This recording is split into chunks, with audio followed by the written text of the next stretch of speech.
से कहा। सिर्फ खुली नहीं, उसे किसी ने दूर बगीचे में बांध दिया था। तब सब लोग फुसफुसे। पुराने खंडहर से अजीब रोशनी दिखाई दी। वहां जाने की हिम्मत से ही वह खंडहर के पास पहुंचा। उसे ठंडी हवा का झोंका महसूस हुआ। छोटे से गांव हरियापुर में एक अजीब सी शांति पसरी हुई थी। रात के समय यहाँ केवल झिंगुरों की आवाज और दूर कहीं से आती उल्लुओं की हूक सुनाई देती। लेकिन पिछले कुछ दिनों से गांव के लोग परेशान थे। अजीब अजीब घटनाएं हो रही थीं। तुमने सुना, कल रात बंसी काका की भैंस अपने आप खूंटे से खुल गई? रामू ने चौपाल पर बैठे लोगों से कहा। बंसी काका ने गुस्से से कहा। सिर्फ खुली नहीं, उसे किसी ने दूर बगीचे में बांध दिया था। तब सब लोग फुसफुसाने लगे। यह काम किसी इंसान का नहीं हो सकता। यह तो किसी चुड़ैल का काम लगता है। हरियापुर में चुड़ैल की कहानियां आम थी, लेकिन हाल की घटनाओं ने सभी को डरा दिया था। एक रात गांव के बाहर वाले पुराने खंडहर से अजीब रोशनी दिखाई दी। वहां जाने की हिम्मत किसी की नहीं हुई। और तब बूढ़ी काकी ने कहा, ये शहर से आई नई चुड़ैल का काम है। मैंने देखा था उसे। वो काले कपड़ों में, लंबी चोटी के साथ बाजार से गुजर रही थी। उसकी चाल ही अलग थी। गांव में एक युवक था, सूरज, जिसे डरना बिल्कुल नहीं आता था। वह चुड़ैल की बातों को मानने को तैयार नहीं था। उसने गर्व से कहा, चुड़ैल बुड़ैल कुछ नहीं होती, ये सब अंधविश्वास है। मैं खुद जाकर देखूंगा उस खंडहर में। उसकी बात सुनकर गांव वाले चौंक गए। सूरज, पागल मत बन।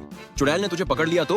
और तब सूरज ने कहा, मेरी फिक्र मत करो, अगर वो चुड़ैल है तो मैं उसे पकड़कर गांव में लाऊंगा। सूरज की बातों ने सबको हैरान कर दिया। अगली रात सूरज अपनी लाठी लेकर खंडहर की ओर चल पड़ा। रास्ता सुनसान था, हर तरफ अंधेरा।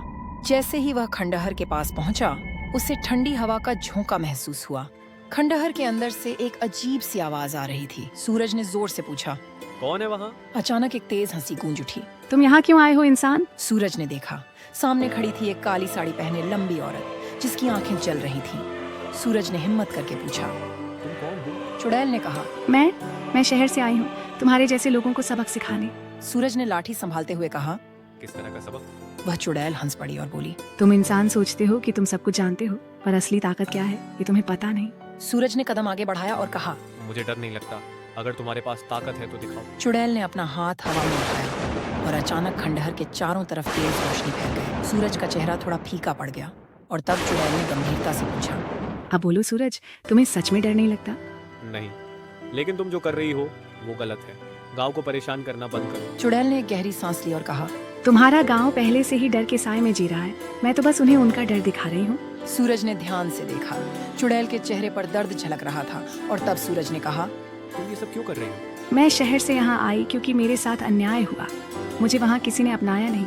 मैंने सोचा गांव के लोग समझदार होंगे, पर यहाँ भी मुझे अजनबी समझा गया। मैं सिर्फ अकेली हूँ। सूरज को पहली बार एहसास हुआ कि इस चुड़ैल के पीछे भी एक कहानी छुपी थी। तो तुम गांव को डराकर क्या सामना करना चाहती हो? मैं उन्हें यह दिखाना चाहती थी कि डर का सामना कैसे किया जाता है। अगर तुम डर को हराना चाहती हो तो लोगों का साथ दो। डराकर कुछ नहीं होगा, मैं तुम्हारी मदद करूंगा। चुड़ैल ने पहली बार नरमी से देखा और बोली, क्या तुम सच में मेरी मदद करोगे? सूरज ने सिर हिलाकर हाँ कहा। और फिर अगली सुबह सूरज गांव वालों के पास चुड़ैल को लेकर आया। पहले तो सब डर गए, लेकिन फार सूरज ने पूरी कहानी बताई। धीरे धीरे चुड़ैल ने गांव के कामों में मदद करनी शुरू की। उसने अपनी जादुई ताकत से गांव का बंजर तालाब भर दिया। लोगों की फसलें हरी भरी हो गईं। गांव वाले अब चुड़ैल को एक दोस्त की तरह देखने लगे। लेकिन एक रात चुड़ैल ने सूरज से कहा, मेरा काम यहाँ खत्म हो गया, अब मुझे वापस शहर जाना होगा। सूरज ने पूछा, तुम्हें जाना ही क्यों है? यहाँ सब तुम्हें पसंद करने लगे हैं। चुड़ैल ने मुस्कुराते हुए कहा, यहाँ मेरा मकसद पूरा हो गया है। अब मुझे उन लोगों की मदद करनी है जो मुझसे डरते हैं। और फिर एक चमत्कारिक रोशनी के साथ चुड़ैल गायब हो गई। गांव के लोग अब निडर हो चुके थे।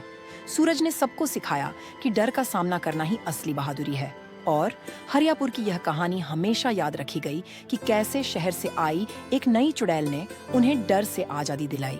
क्या आपके पास भी ऐसा कोई डर है जिससे आप भाग रहे हैं? क्या आप भी अपनी ताकत पहचानने को तैयार हैं?